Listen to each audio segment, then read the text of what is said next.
Dovevamo in qualche modo contestualizzare la storia di un grande bagnino, di un grande tombeur de femme, che aveva vinto questo premio Mister Bagnino, il più bel bagnino dell'Adriatico, e questo più bel bagnino dell'Adriatico doveva vivere e lavorare su una spiaggia frequentata molto, soprattutto dalle ragazze e dalle donne negli anni '70 tedesche.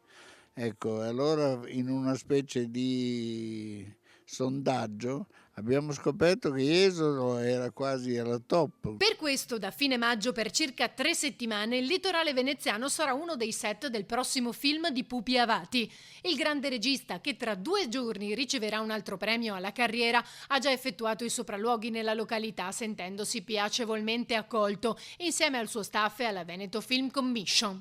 Poi va velocissimo nel location scouting Avati, devo dire, guarda, ha già in testa che cosa vuole e battezza le location, come si dice in gergo, abbastanza, insomma, molto, anzi molto rapidamente. Un senso dell'accoglienza che per esempio a Roma e nel Lazio non lo trovi più nei luoghi del cinema, sono abituati, anzi alzano subito gli occhi al cielo e ti chiedono quanto mi dai, perché questa è la prima cosa che ti chiedono.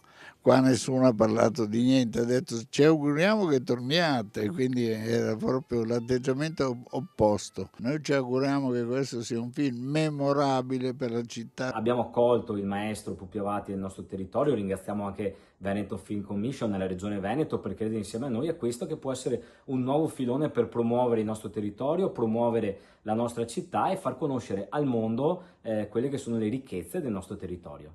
Il film, classificato tra il drammatico e il thriller, promette una narrazione densa di emozioni e riflessioni. Con un cast di attori che vanno da Massimo Ghini alla Ferrari, alla De Sio, alla Sastri, probabilmente a Bova, insomma una serie di attori che, che sono stati un po' concentrati più sulla televisione che sul cinema o su altre cose, e restituire loro, dando loro un'opportunità di fare un bellissimo film, perché la storia di questo film è bellissima, non perché l'ho scritta io, ma perché lo è proprio.